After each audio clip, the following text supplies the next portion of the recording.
Hello friends, welcome to my channel SGTN's online tutorial. So friends, today we are going to study about electromagnetic induction. अब क्या होता है electromagnetic induction? So let's start this very interesting topic. So students, this phenomenon was first studied by a scientist. Scientist का नाम देखिए यहाँ mentioned है Michael Faraday. अब क्या होता है electromagnetic induction? So let me tell you. In this process हम लोग मैग्नेट को मूव करते हैं टू जनरेट इलेक्ट्रिसिटी. अच्छा, कैसे? हाँ, सो लेट्स अंडरस्टैंड कैसे होता है ये. तो उसके लिए मैं चाहूँगा कि फर्स्ट ऑफ ऑल हम लोग एक एक्टिविटी करें. Let me draw one figure for you. You also please take a pencil and please draw the figure with me.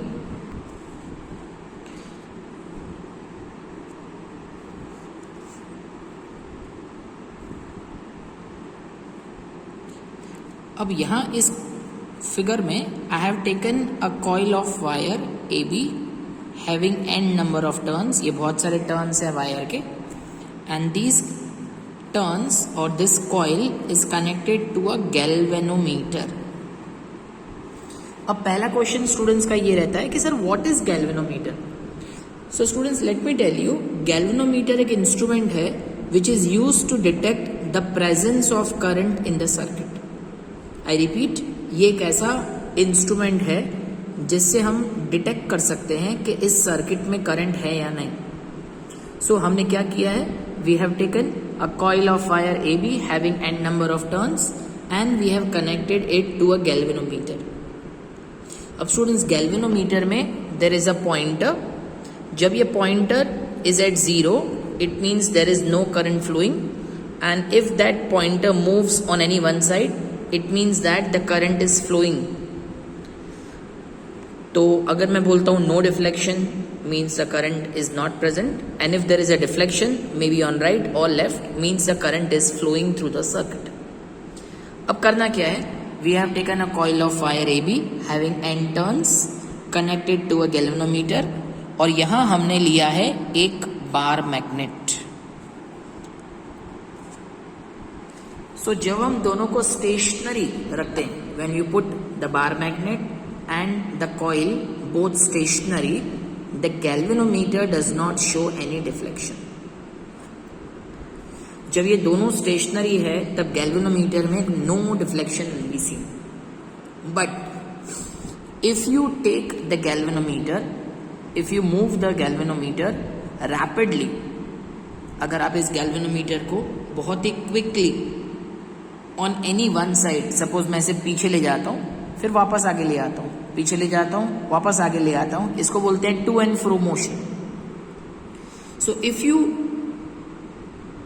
Move the magnet and keep the coil stationary, then what will you observe? तो चलो समझते हैं what we will observe and why. तो अगर मैं इस bar magnet को quickly पीछे ले जाता हूँ तो I will find the galvanometer showing deflection. Let us assume that the deflection is on the right side. Assume करता हूँ deflection right side पे. जितनी फास्ट, जितनी स्पीड से मैं बार मैग्नेट को पीछे ले जाऊँगा ना, उतना डिफ्लेक्शन ज़्यादा है. जितना स्लोली पीछे ले जाऊँगा उतना डिफ्लेक्शन कम होगा. और ये डिफ्लेक्शन स्टूडेंट्स मोमेंट्री होगा. मोमेंट्री मतलब फॉर अ सेकेंड और इवन लेस देन दैट. जैसे ही आप बार मैग्नेट को पीछे स्टेशनरी पोजीशन पे ला देंगे, पीछे ले जाके स्टेशनरी पोजीशन पे ला देंगे, डिफ्लेक्शन विल बिकम 0. तो स्टूडेंट्स, डिफ्लेक्शन आ रहा है, इसका मतलब करंट है कॉइल में, और ये करंट बैटरी से नहीं जा रहा. देखो, कोई बैटरी नहीं है, ये करंट कॉइल के अंदर जनरेट हो रहा है. तो जो करंट कॉइल के अंदर जनरेट होता है उस करंट को कहते हैं इंड्यूस्ड करंट. बिकॉज ये करंट कॉइल के अंदर जनरेट होता है, इसको हम कहते हैं इंड्यूस्ड करंट. ठीक है, और इस फिनोमिनन को कहते हैं इलेक्ट्रोमैग्नेटिक इंडक्शन. अब क्वेश्चन तो यही है ना कि सर ऐसा क्यों होता है, बट उससे पहले कुछ और बात समझाता हूं. तो ये मैंने बार मैग्नेट को क्विकली पीछे ले गया, galvanometer shows deflection, suppose on the right side. अब इस बार मैग्नेट को क्विकली आगे भी लेके आओ, quickly bring the bar magnet forward. Again you will find that the galvanometer shows deflection but on the other side. It means as the direction of movement of the magnet changes, the direction of induced current also changes. As the direction of movement of magnet changes, direction of induced current also changes. अब students देखो, यहां मैंने north आगे रखा है, south पीछे रखा है. अगर हम साउथ आगे नॉर्थ पीछे रखें and if you move the magnet back side, now you will again find deflection. But you remember students, जब नॉर्थ आगे था ना तो डिफ्लेक्शन राइट की तरफ था पहले, लेकिन जब साउथ आगे होगा तो deflection will be on the opposite side. What does it mean, students? It means that when you change the direction of magnetic field, the direction of induced current also changes.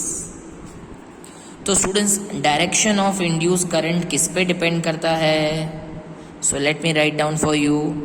Direction of induced current depends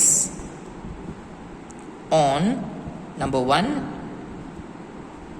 movement of magnet. In which direction the movement takes place. It depends on direction of movement of magnet and it depends on the direction of magnetic field also. So on these two factors आपके induced current का direction depend करता है.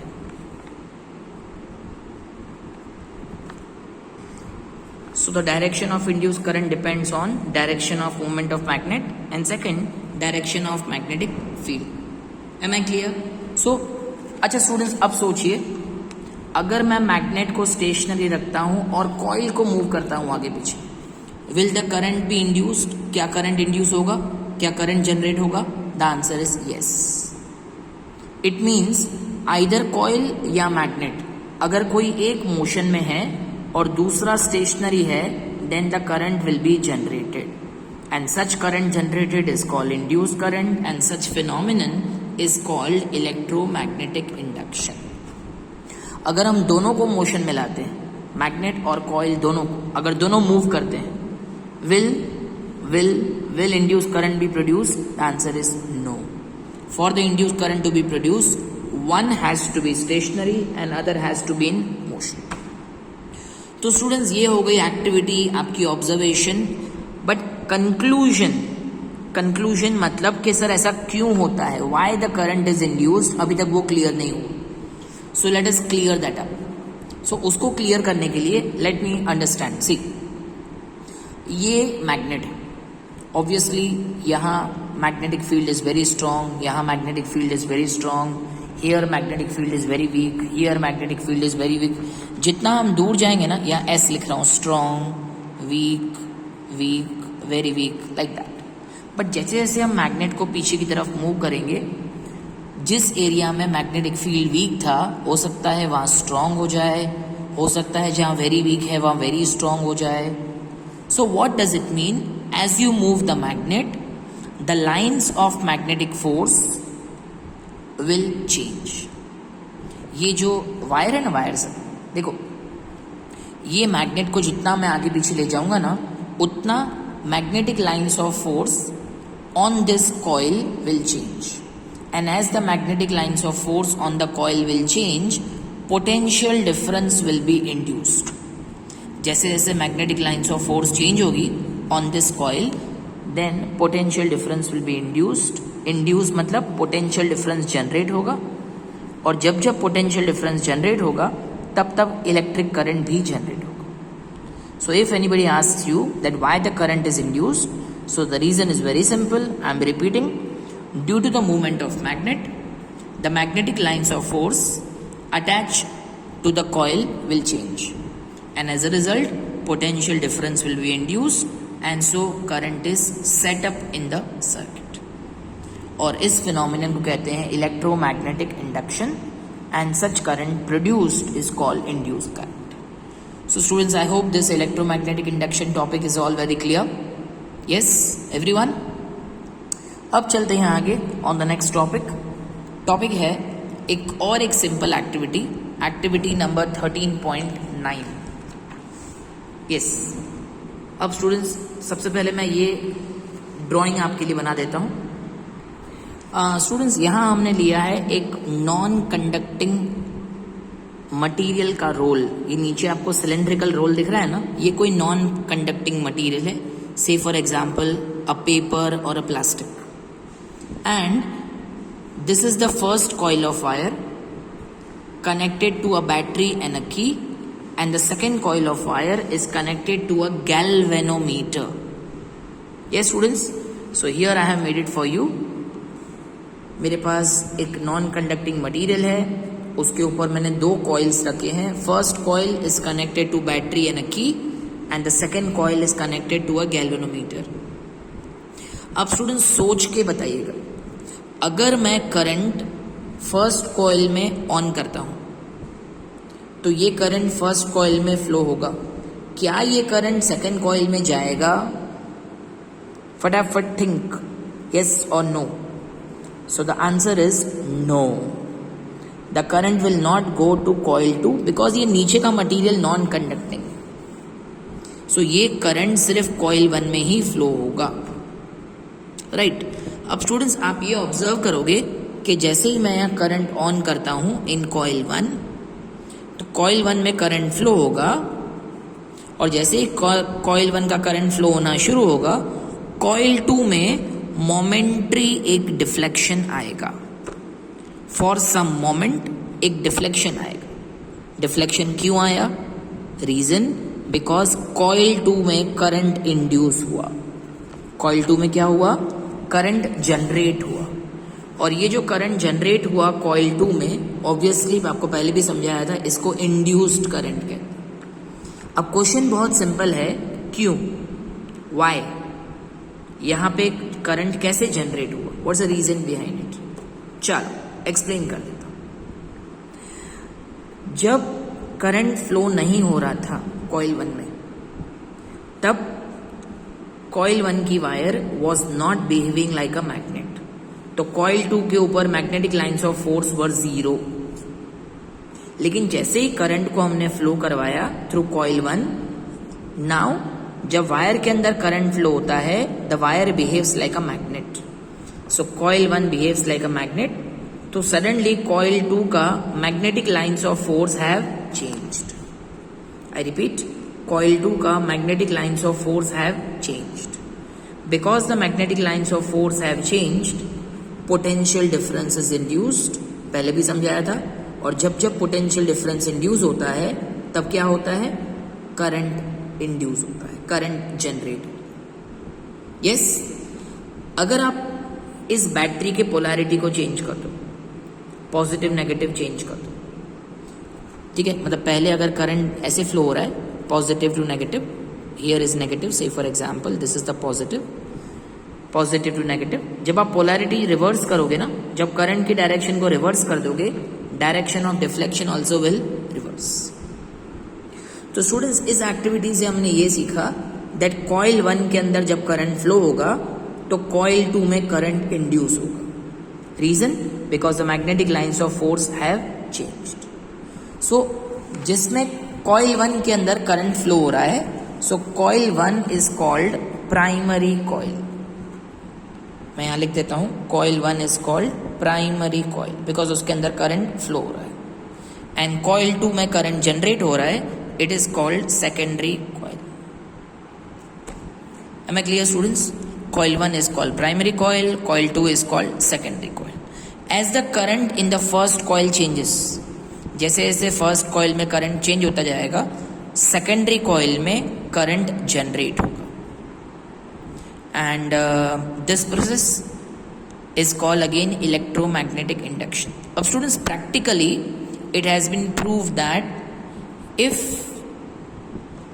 the motion of the magnet,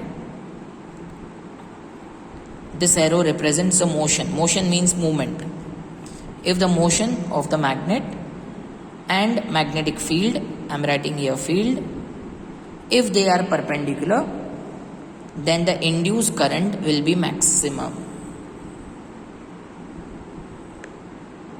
So look at this line students. In practice, we can induce current in a coil the induced current is found to be highest when the direction of motion of the coil is at right angle to the magnetic field.